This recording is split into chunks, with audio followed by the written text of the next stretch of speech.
The year was 2247 when humanity finally built ships fast enough to reach distant stars. For centuries, humans had looked up at the night sky and dreamed of meeting other intelligent beings. They imagined friendly aliens who would share their knowledge and welcome Earth into a great galactic community. They were wrong. The first human colony ship was called the Horizon Dawn. It carried 3,000 people who had volunteered to start a new life on a distant world. Captain Lisa Grant commanded the ship. She was a woman of 43 years, with dark hair turning gray at the temples. She had spent her whole life preparing for this moment. The moment when humanity would finally join the stars. When the Horizon Dawn crossed into what the aliens called consortium space. 17 different species were watching. They had been watching Earth for a very long time. They had studied human bodies and found them strong and durable. They had studied human minds and found them clever, but not too clever. Most importantly, they had studied human weapons and found them primitive and weak. The Galactic Consortium had already decided what humanity would become. Not friends. Not partners. Not equals. Slaves. Captain Grant stood on her bridge when the alien ships surrounded her vessel. There were hundreds of them, each one larger than anything humans had ever built. Her first officer, Daniel Perry, stood beside her. He was a brave man who had survived 3 deep space missions. Without ever showing fear, he showed fear now. The aliens called themselves the Velthrani. They were tall creatures that looked like insects, with hard shells covering their bodies and large compound eyes that reflected no emotion. Their leader came aboard the Horizon Dawn with 50 armed soldiers. He did not ask for permission. The Velthrani leader explained the situation in simple terms. Under something called the Resource Allocation Protocol, humanity was now property of the Galactic Consortium. Every human on every world belonged to the 17 species that ruled the galaxy. Earth would become a breeding world, producing more humans to serve their new masters. Captain Lisa Grant listened to every word. Then she gathered all the saliva in her mouth and spit directly into the Velthrani leader's eyes. She was executed 1 hour later in front of her entire crew. The consortium wanted to send a message about what happened to humans who resisted. The message did not have the effect they intended. Over the next 10 years, the consortium conquered Earth. They did not need to fight a war.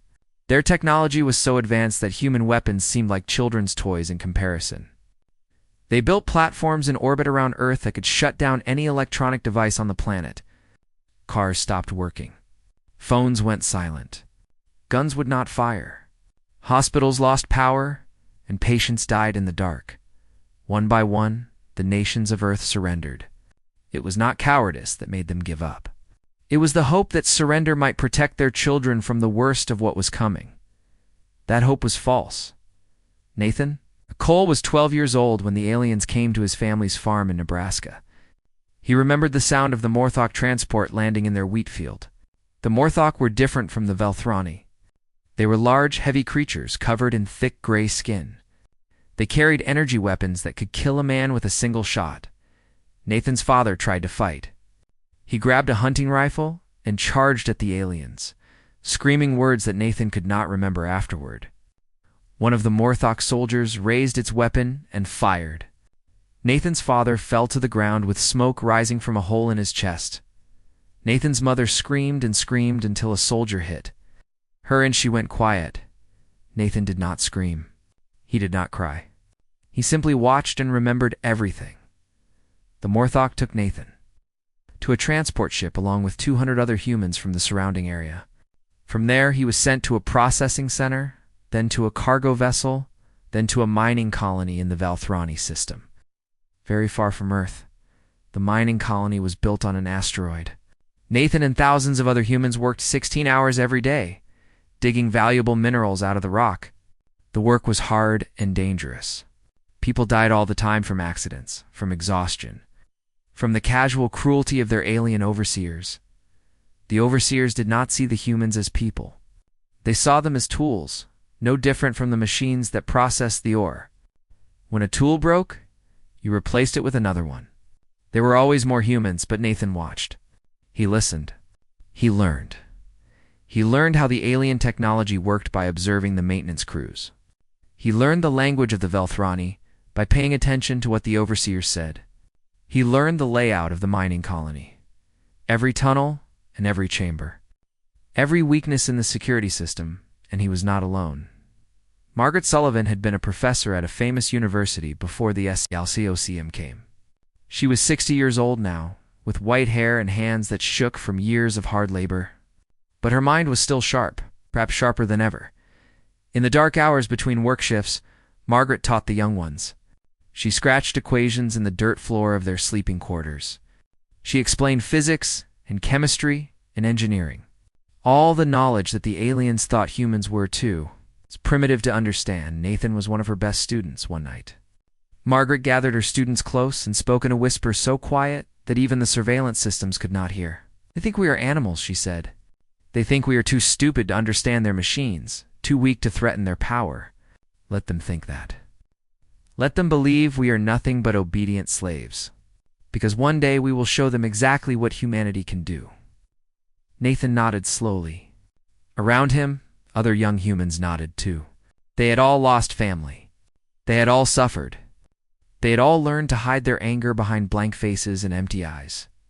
But the anger was still there, burning like a fire that nothing could put out. 20 years passed. Nathan grew from a frightened boy into a hard, dangerous man.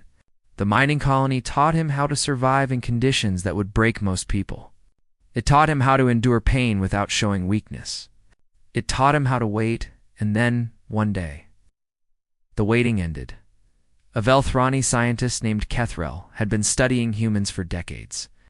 Unlike most of his species, he had actually talked to them, listened to their stories, tried to understand how they thought.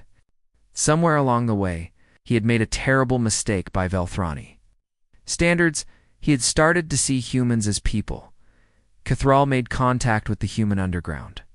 He brought them something that would change everything. Complete technical specifications for Consortium shield technology, including its weaknesses. Nathan Cole received that information in a tunnel 3 kilometers beneath the surface of asteroid VR 7749. He studied the data for a long time. Then he looked up at the people around him, the men and women who had become his family over 20 years of slavery. He smiled. It was not a kind smile. "Send word to every camp," he said. "Send word to Earth. Tell them to prepare."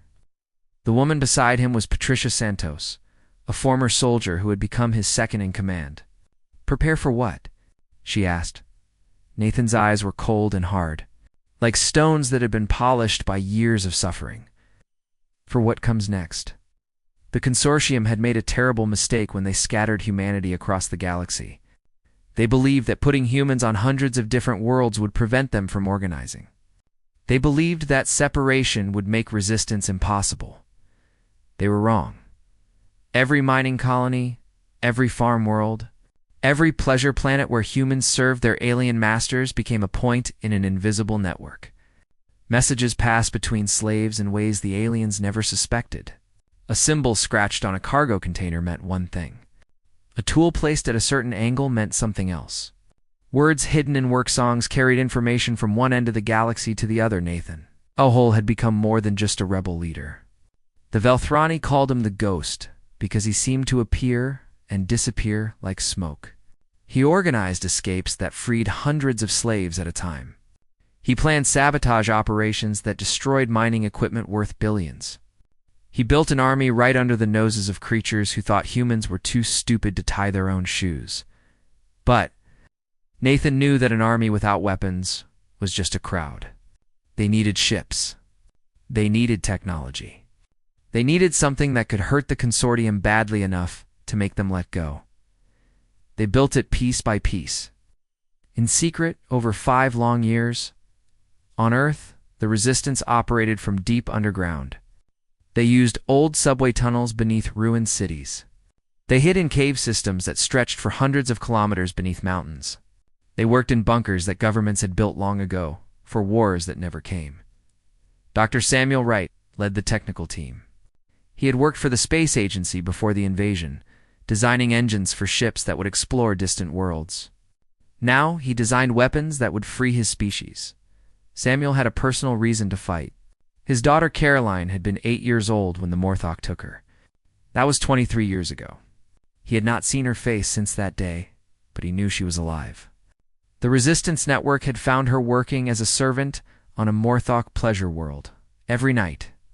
Samuel worked until his eyes burned and his hands shook. Every night he thought about his daughter and what the aliens had done to her. Every night his anger gave him the strength to keep going. The weapon he created was called the Prometheus Array. It used the information that Kethrel had provided about Consortium shield technology. The shields that protected alien ships operated on a specific frequency. The Prometheus Array could create a feedback loop in that frequency, causing the power systems of any Consortium vessel to overload, explode. Samuel presented his creation to the Resistance Council in a cavern beneath the Rocky Mountains. 40 people had gathered there, representatives from resistance cells around the world. "We cannot match them ship for ship," Samuel explained. "Their fleet has hundreds of thousands of vessels. We have almost nothing. But we do not need to fight their fleet. We need to make their fleet destroy itself." He showed them the design of the Prometheus Array. It was a simple device in many ways, elegant in its deadliness. General Marcus Bell was a grizzled old soldier who had commanded what remained of Earth's military forces. He studied the design with narrowed eyes. "How big is the range?" he asked. Samuel's face was grim. "If we build it large enough, it can affect an entire star system. Every ship, every station, every piece of Consortium technology within range will be destroyed." The room went very quiet. Patricia Santos had traveled from the asteroid belt to attend the meeting. She understood what the weapon meant. "There are millions of humans still enslaved across the Consortium," she said. "If we use this weapon while they are still in enemy space, we kill them too. That's why we have 5 years. Nathan Cole's voice crackled through the communication system. He was still in the outer colonies, too important to the Resistance to risk traveling to Earth. 5 years to build the weapon. 5 years to get our people out. "That is impossible," someone said. "So was surviving 20 years of slavery," Nathan replied. "So was building a resistance network that spans 100 worlds. We are human. Impossible is what we do," the council voted. The decision was unanimous. They called it Operation Exodus. For 5 years. The Resistance executed the largest secret evacuation in history. They stole ships from Consortium shipyards. They bribed corrupt alien officials with valuables stolen from mining operations. They created false documents that let slaves walk off worlds without anyone stopping them. They built hidden colonies on moons and asteroids where freed humans could wait in safety. The numbers were staggering. In the first year, they evacuated 200,000 people. In the second year, 500,000. By the third year, they had established routes so efficient that they were moving 1 million. Humans every month. Caroline Wright was evacuated in the third year. She was 34 years old, a woman who had spent most of her life in slavery. She barely remembered her father's face. When her transport landed at the hidden base on Luna, Samuel was waiting. He had aged terribly in the years since she had been taken. His hair was white, his face lined with worry and exhaustion.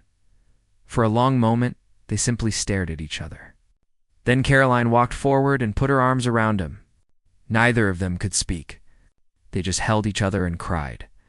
The Consortium noticed the disappearing humans, of course. Their accountants reported discrepancies in slave populations. Their administrators filed complaints about missing workers. But no one connected the dots. No one imagined that the humans could be organizing something on this scale. After all, humans were just animals. Clever animals, maybe, but animals all the same. By the end of the 5th year, 97% of humanity had been evacuated from Consortium space. The remaining 3% could not be reached, or had chosen to stay behind as spies and saboteurs. The Prometheus Array was complete. Nathan Cole stood in the command center of the hidden base on the dark side of Luna. The people who had led the resistance for 30 years stood with him. General Bell, Dr. Wright, Patricia Santos, Caroline Wright, Helen Carter. We'd spent 15 years in a Morthok breeding facility and emerged with a core of steel that nothing could break. On the screen in front of them, the Velthrani homeworld glittered in the light of its sun, the capital of the species that had started humanity's enslavement, the seat of the council that had voted to classify human beings as livestock. Nathan opened a communication channel that would broadcast across all of Consortium's space. "This is Nathan Cole," he said. "For 30 years, your species have enslaved humanity. You called us animals. You called us property. You called us resources to be harvested." He paused, letting the words reach every corner of the galaxy. "You were wrong." He gave the signal. The Prometheus array activated. Across the Velthrani home system, ships began to die. Their power cores overloaded one after another, creating explosions that lit up the darkness of space like new stars being born. Orbital stations fell from the sky. Defense platforms went dark and silent. In the command center, humanity watched the destruction they had created. Some people cheered. Others wept. A few simply stood in silence, unable to process what they were seeing. Nathan Cole felt nothing at all. He had used up all his emotions long ago, in the mines and the tunnels and the endless years of planning. All that remained was a cold satisfaction that the job was finally done. The Consortium had created a weapon when they enslaved humanity. Now that weapon had been turned against them. The Velthrani High Council was meeting when the first reports arrived. Ships were failing throughout their home system. Vessels that had protected their world for thousands of years were exploding without any enemy in sight. Their power cores were overloading in ways that they're best. Scientists could not explain. Counselor Vethrak was the oldest member of the ruling body. He had led the Velthrani through 3 wars and countless political crises. He had never felt fear like he felt now. "What is happening?" he demanded. "Who is attacking us?" No one had answers. Their scientists ran to their instruments and found nothing that made sense. Their military commanders tried to contact their fleets and received only silence. Their engineers watched helplessly as technology that had worked perfectly for 10,000 years suddenly turned deadly. Then Nathan Cole's message played on every screen in Consortium. Space, the council chamber erupted in chaos. Some members demanded immediate attacks against Earth. Others pointed out that their fleet was dying around them. A few suggested negotiation, surrender, anything that might stop the destruction. But it was already too late for that. The Prometheus array did not care about politics or negotiations. It spread through the subspace network that connected Consortium worlds. Carried by the same technology that the aliens used to communicate across vast distances, every ship with a Consortium power signature became a bomb waiting to explode. The Velthrani were hit first because they were closest. Within hours, the effect reached the Morthok. The brutal gray-skinned creatures who had killed Nathan Cole's father all those years ago, their warships, the pride of their civilization, blew apart in their orbital docks. Within days, the Krellian colonies felt the weapon's power. Within weeks, every species that had participated in humanity's enslavement was suffering. The Consortium had included 17 different species. By the end of the first month, 3 of them no longer existed as functioning civilizations. Their populations were not all dead, but their society had collapsed completely. Without their technology, without their ships, without the systems that had supported their way of life, they were thrown back to primitive conditions. Billions of aliens died in the first month alone. On Earth, humanity watched the destruction unfold on captured Consortium communication channels. Some people celebrated. After 30 years of suffering, after watching their children stolen and their families destroyed, they felt that justice had finally arrived. Others felt empty inside. Dr. Samuel Wright stood in his laboratory, watching footage of Morthok cities burning. These were the creatures who had taken his daughter. These were the monsters who had enslaved his species. He should have felt happy. Instead, he felt sick. Carolyn found him there, staring at the screens with hollow eyes. "What have we become?" he whispered, His daughter's face was hard. She had spent too many years in slavery to feel sympathy for the aliens who had owned her. "Survivors," she said. "We have become survivors. That is all." Nathan Cole felt the same emptiness that Dr. Wright felt. He sat alone in his quarters, reviewing reports that described the scope of humanity's revenge. Trillions of alien beings were dead or dying. Civilizations that had existed for longer than humans had walked upright were falling apart. Patricia Santos found him with a bottle of whiskey in her hand. It was a bottle she had been saving for 20 years, waiting for the day when humanity would be free. "You look like a man who got everything he ever wanted," she said, pouring to glasses. "I wanted freedom," Nathan replied. "I wanted our people to be safe. I wanted the ones who enslaved us to pay for what they did. And they have paid. Have they?" Nathan looked at her with eyes that had seen too much pain. "Or have we just become what they were? Have we proved that we are exactly the animals they always said we were?" Patricia was quiet for a long moment. She had asked herself the same question many times. "Maybe," she finally said. "Or maybe we have proved something else. We have proved that even animals have teeth. We have proved that even the weak can become strong. We have proved that no one can enslave people forever without facing the consequences." Nathan drank his whiskey without tasting it. "Is that supposed to make me feel better?" "No. It is supposed to remind you that feeling bad does not change what had to be done. The consortium chose this when they put chains on the first human child. We just delivered the bill." The Prometheus array continued its work across the galaxy. But not every species suffered equally. Some had been more connected to the consortium's technology network than others. The Velthronian Morthok, who had built the system, lost almost everything. The Krellian, who had maintained some independence, survived better, and then there were the NN. The Then were different from the other consortium species. They were aquatic beings from a water world at the edge of known space. They had joined the consortium only 100 years before humanity's discovery, and they had never been comfortable with slavery. When the vote was held to classify humans as property, the Then had voted no. They had been overruled by the other 16 species. Now, as the Prometheus array spread toward their space, the Then High Swimmer made a desperate decision. She ordered her people to shut down all consortium-compatible technology before the wave of destruction reached them. It was an enormous gamble. Without their technology, the Then would be cut off from the rest of the galaxy. They would have to survive using only what they could build themselves, but they would be alive. The gamble worked. When the Prometheus array finally burned itself out, the Then were the only consortium species whose civilization remained intact, and they immediately sent a message to humanity. "We opposed your enslavement," the message said. "We were ignored. We have paid for the sins of others with isolation and fear, but we are still here, and we wish to talk." Nathan Cole read the message 3 times. The Then had been part of the consortium.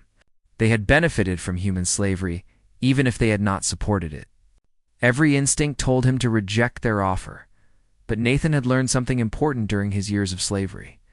He had learned that hate was a useful tool for survival, but a poor foundation for building anything lasting. "Talk," he replied, "is exactly what we need." It was the first step toward something new, something that neither humans nor aliens could have imagined when the consortium first looked at Earth and saw only resources to be harvested. The galaxy had been broken. Now it was time to see what could be built from the pieces. The meeting between humanity and the Then took place on a small asteroid in unclaimed space. Neither side trusted the other enough to meet on their own territory. Nathan Cole led the human group. General Bell came with him, along with Dr. Wright and a woman named Helen Carter, who had become the voice of the civilian population. Helen had spent 15 years in a Morthok breeding facility. She had seen things that would break most people. Instead, those experiences had made her stronger. The Then High Swimmer came with her own advisors. She was a large creature, covered in blue-green scales that shimmered when light touched them. Her eyes were large and dark, designed for seeing in the deep waters of her homeworld. The meeting room had been specially designed to accommodate both species. Half of it was filled with water from the thin home world. The humans stood on a platform above the waterline. "You have destroyed empires," the high swimmer said through a translation device. "You have killed more beings than any species in recorded history. And yet you come here seeking peace?" Nathan's response was calm. "We did not want destruction. We wanted survival. The consortium gave us no other choice. There is always a choice." Helen Carter stepped forward. Her voice was steady, but there was fire in her eyes. "Is there?" she asked. "Was there a choice when they took my children from me? When they decided that human beings were nothing more than animals to be used and thrown away? When 17 species looked at our planet and saw nothing but property to be claimed?" The high swimmer was quiet for a long moment. The water around her rippled as she considered the question. "No," she finally said. "There was no choice for you. Perhaps that is the real tragedy. The consortium created the very weapon that destroyed them." The talks lasted for months. They were difficult and sometimes angry. The Then wanted promises that humanity would not use their terrible weapons against them. Humanity wanted recognition of their right to exist as equals. Both sides wanted something harder to define: the beginning of trust. Eventually, they reached an agreement. The Then would share their knowledge of the galaxy with humanity, including maps of star systems and information about surviving species. In return, humanity would give the Then modified technology that was immune to the Prometheus array. More importantly, they agreed on a shared principle. Slavery would be forbidden in any space controlled by either species. Anyone who practiced slavery would face severe punishment. "We cannot undo what was done to your people," the high swimmer said at the signing ceremony. "But we can make sure it never happens again." While humanity built its alliance with the Then, the rest of the galaxy struggled to survive. The Velthrani had broken into dozens of fighting groups, each one blaming the others for their downfall. The Morthok had retreated to their home world and closed their borders, attacking any ship that came too close. The Krellian were trying to rebuild, but they had lost so much that they were starting over from almost nothing. And then there were the Zorith. The Zorith had been the second most powerful species in the consortium. They had competed with the Velthrani for dominance for thousands of years. They had also been the strongest supporters of human slavery. Their religion taught that other species existed to serve them, and humans had been seen as a gift from their gods. They did not accept what had happened. Admiral de Brethro was the highest-ranking Zoroth, military commander still alive. His scales were dark red, almost black, and his eyes burned with hatred. He gathered every ship that still worked, every soldier who could still fight, pointed them toward Earth. His fleet was damaged. His crews were exhausted. His supplies were running out. He did not care about any of that. If the Zorith were going to die, they would die killing humans. The warning came from Then intelligence. Nathan Cole received the news in his command center on Luna. "How many ships?" he asked. 347, the Then messenger reported. "They are all damaged, but they can still fight." Nathan turned to General Bell. "What do we have?" The old soldier shook his head. The Prometheus array was a one-use weapon. It burned itself out. "We have orbital defense platforms, ground-based weapons, a small fleet of captured ships. Against 300 enemy vessels, it is not enough." Nathan thought for a moment. Then he made his decision. Move civilians to the deep bunkers. All military forces to battle positions. And open a communication channel to Admiral Zethro. The Zorith commander appeared on the screen. His face was twisted with rage. "Human," he said, "your kind has brought ruin to the galaxy. You have destroyed civilizations that existed before your species learned to walk. For this, there can only be one response.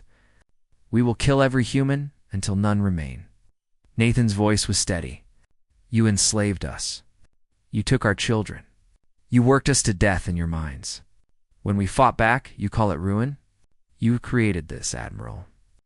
You and every other species that decided humanity was nothing but cattle. Think what you wish. It changes nothing. We are coming, and we will not stop until every last human is dead." Nathan ended the communication. "Then come," he said to the empty screen. "We will be waiting." The Battle of Earth lasted 7 days. The Zorath fleet arrived and immediately began attacking. Human orbital platforms fired back, destroying dozens of enemy ships in the first hours. Pilots in captured vessels fought desperate battles against superior numbers. Ground-based weapons filled the sky with explosions, but the Zoroth kept coming. They did not care about losses. They did know to retreat when ships died. They pushed forward with the fury of creatures who had nothing left to lose. On the third day, they broke through the orbital defenses. On the fourth day, they began bombing cities. The deep bunkers protected most of the population. But the surface of Earth burned. Nathan coordinated the defense from a bunker beneath the ruins of Old Washington. He had not slept in days. He watched his people fight and die, and he knew it was not enough. On the fifth day, he made a call he had hoped to avoid.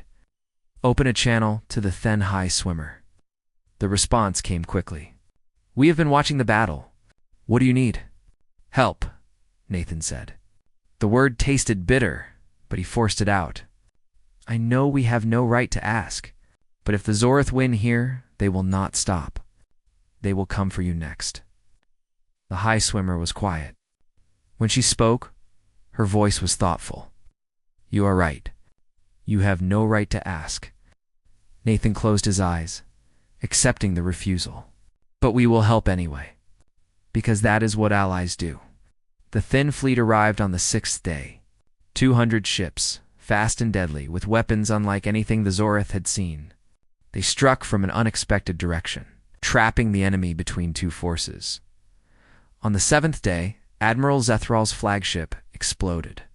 The remaining Zorath ships tried to run. Few escaped. Earth was saved. But the cost had been terrible. Cities lay in ruins. Millions had died. The scars would take generations to heal. Nathan Cole stood in the wreckage of the command bunker and looked up at the sky. Somewhere up there, the last Zorath ships were burning. He felt no joy, only exhaustion and the faint hope that the killing might finally be over. The years after the Battle of Earth were a time of healing and building. 12 billion humans had been alive when the Consortium first came to enslave them. Now only 9 billion remained. 3 billion people had died during 35 years of slavery and war. But humanity had survived. And survival meant there was still hope. Nathan Cole walked through the ruins of the old capital, past broken buildings and craters left by Zoroth bombs. He stopped at what remained of the Lincoln Memorial. The great marble building was damaged but still standing. The statue inside had lost an arm, but the face remained. Staring out at a world that had changed beyond recognition, Nathan read the words carved into the walls. They had been written centuries ago by a man who had also led his people through slavery and war. With malice toward none, with charity for all. He wondered if such feelings were still possible after everything that had happened. Helen Carter found him there. She often knew where to find him during the quiet moments between meetings and decisions. The Then High Swimmer wants another summit, she said. Other species are reaching out too. Survivors from the consortium who want to discuss the future. What kind of future? Survival, mostly. Len looked out at the ruined city. They are afraid of us, Nathan. They have seen what we can do when we have nothing left to lose. And what do we do with that fear? Helen thought about the question carefully. She had spent years thinking about it. We can use it to control them, she said. Become exactly what they were, just with humans on top instead of the bottom. Make them serve us the way we served them, she paused. Or we can do something different. Show them that we are better than what was done to us. Build something new that includes everyone who wants to live in peace. Nathan turned to face her. After everything they did to us? After the camps and the mines and the breeding facilities? Not forgiveness, Helen said firmly. I will never forgive what they did. But maybe we can move forward. Maybe we can build something worth all the suffering we went through to get here. The summit was held 6 months later, on the same asteroid where humanity and the Then had first met. Representatives from 7 surviving species came, each one carrying the weight of their civilization's guilt and the desperate hope for a future Nathan. Cole addressed them all. The Galactic Consortium looked at humanity and saw slaves, They saw animals to be used.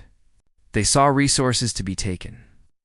He paused, letting his eyes move across the gathered aliens. They were wrong.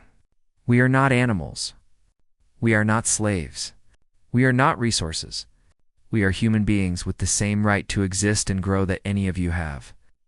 One of the Krellian representatives shifted uncomfortably. You have made that very clear. Extremely clear. Yes, Nathan agreed. We have, and now we all face a choice. We can continue the cycle that has defined this galaxy for thousands of years. We can take our turn as masters and wait for the next species to rise up and destroy us. He shook his head. Or we can choose something different. We can build a new order based on respect and cooperation. One where no species is enslaved. Where no people are treated as property. Where we measure civilization not by how many others we can control, but by how well we can live together. And if we refuse, the Krellian asked.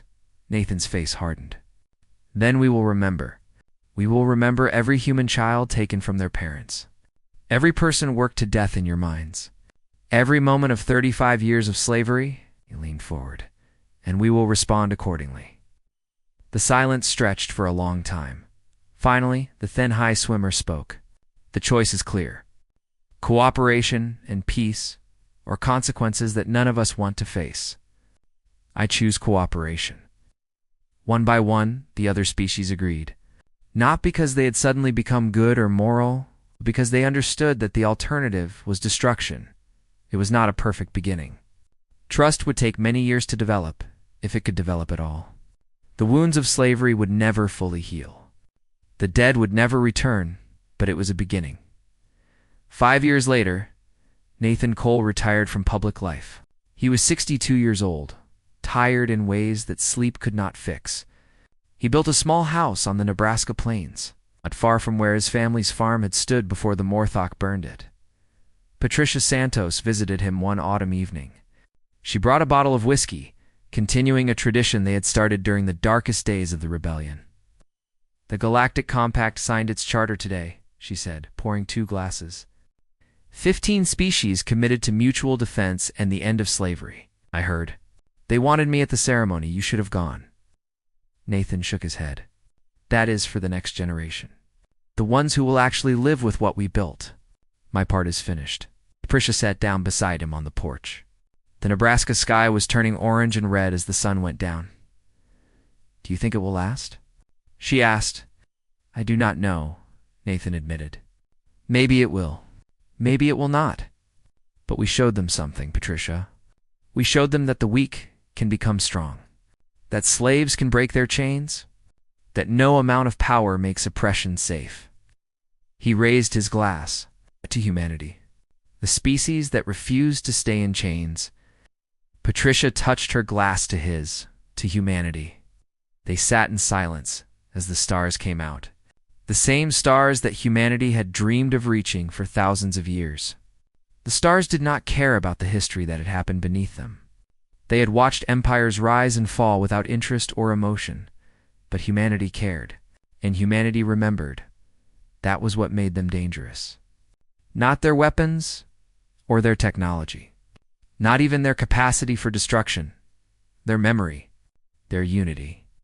Their absolute refusal to be forgotten or erased. The galaxy had learned that lesson through fire and death. The species that had once called humans animals now called them something else. Survivors. And the survivors were building a new future. One where the chains of the past could never be forged again. It would not be perfect. It would not be easy. But it would be theirs. Nathan Cole watched the stars until the night grew cold. Then he went inside, closed the door, and finally allowed himself to rest. The war was over. The hard work of peace had just begun.